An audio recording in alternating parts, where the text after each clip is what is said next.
നമസ്കാരം. കർക്കിടക മാസം ആരംഭിച്ചു കഴിഞ്ഞു.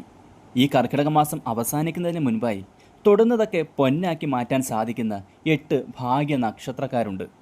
ഇതിന് കാരണം കർക്കിടക മാസത്തിൽ നടക്കുന്ന നിരവധി ഗ്രഹമാറ്റങ്ങൾ തന്നെയാണ്. കാരണം അതിവർക്ക് അനുകൂലമായിട്ടാണ് വന്നു ഭവിക്കുന്നത്. കർക്കിടക മാസം ചില നക്ഷത്രക്കാർക്ക് ദോഷമായി മാറുമ്പോൾ ഈ 8 നക്ഷത്രക്കാരുടെ ജീവിതത്തിൽ അവർക്ക് ഭാഗ്യാനുഭവങ്ങളുടെ ദിവസങ്ങളായിരിക്കും സമ്മാനിക്കുന്നത്.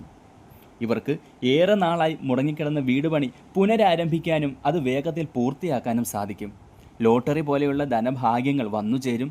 ഇത് നിങ്ങളുടെ ഇപ്പോഴത്തെ സാമ്പത്തിക പ്രതിസന്ധിയൊക്കെ തരണം ചെയ്യുന്ന രീതിയിൽ, അതായത് സാമ്പത്തിക ബുദ്ധിമുട്ടുകളെ മറികടക്കുന്നതിനും സാമ്പത്തിക സ്ഥിതി മെച്ചപ്പെടുത്തുന്നതിനും സഹായിക്കും. ജോലി സംബന്ധമായോ ഉപരിപഠനത്തിനോ വേണ്ടിയോ വിദേശത്തേക്ക് പോകാൻ സാധിക്കും. വസ്തു സംബന്ധമായ തർക്കങ്ങളിൽ നിങ്ങൾക്ക് അനുകൂല വിധി വന്നുചേരും. കുടുംബാംഗങ്ങളുടെ ആരോഗ്യനില മെച്ചപ്പെടും. പുതിയ ജോലി ലഭിക്കുന്നതിനും പരീക്ഷകളിൽ ഇൻ്റർവ്യൂകളിലുമൊക്കെ ആഗ്രഹിച്ച് നേട്ടം സ്വന്തമാക്കാനും സാധിക്കും.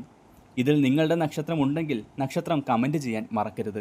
നക്ഷത്രങ്ങൾ ഭരണി, കാർത്തിക, മകയിരം, പുണർദം, മകം, അത്തം, അനിഴം, തിരുവോണം.